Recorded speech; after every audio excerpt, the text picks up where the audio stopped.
Well, Cuzzy Bro and Rack Up are just two of the Kiwi terms added to Oxford's latest World English Update. So what else made the cut?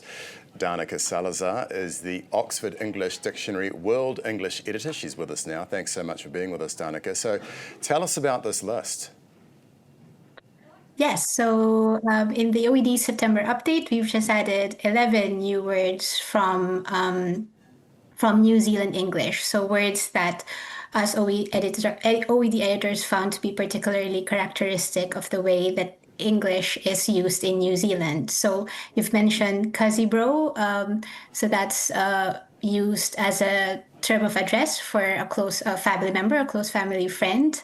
We also have the word hapu, which is I'm borrowing from Te Reo Maori, meaning pregnant. And of course, as you mentioned as well, rarcup is another New Zealand term that we've added to the dictionary. Right, and so just tell us what is the definitive definition of rack up? Is that to, push someone into doing something or make someone excited? What is the actual definition? Well, yeah, I mean, it was a very interesting word to work on because it actually has multiple meanings. So you can, bark someone up, it means to annoy them or to provoke them to doing something violent or provoke them to anger. But a person can also lark it up, meaning, just have fun, or take it to the extreme and have engage in some outrageous behavior. So it really depends on the context and how the word means. Right, and so Danica, you've studied the world's languages. So what stands out to you about Kiwi slang? Well, what stands out for me about Kiwi slang is, of course, there are all those borrowings from the Maori language. I think that's something that's been particularly characteristic of New Zealand English, especially in the past few years. So we really saw in our research how these words in the earliest evidence started out just being used among Maori people or people of Maori descent, but we see increasingly that these borrowings have become much more a feature of New Zealand English as a whole. So even exclusively English-speaking people in New Zealand have also begun to be using these words. So meaning that Maori borrowings are increasingly becoming a really huge part of New Zealand, of the New Zealand lexicon, whether formal or informal.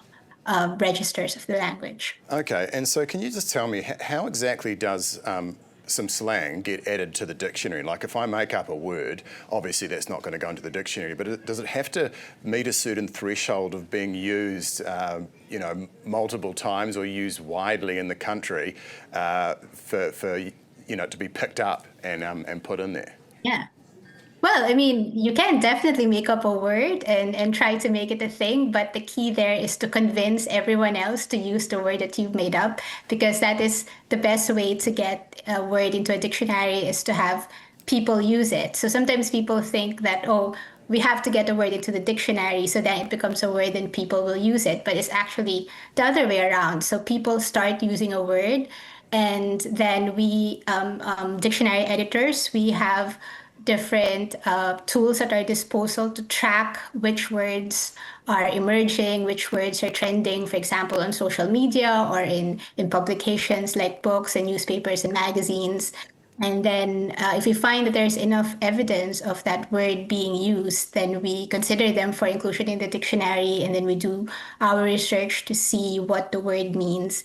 And then these words get added to the dictionary. So that's how it all works. So if you want to invent a word and you invent a word and you want to make it for it to make it into the OED, then you've got to convince a lot of other people to use it as well. Yeah, I mean, my daughters use words like slay queen and skibbity, and I just wonder whether adding all this stuff to the dictionary makes the uninitiated quite confusing to learn the English language.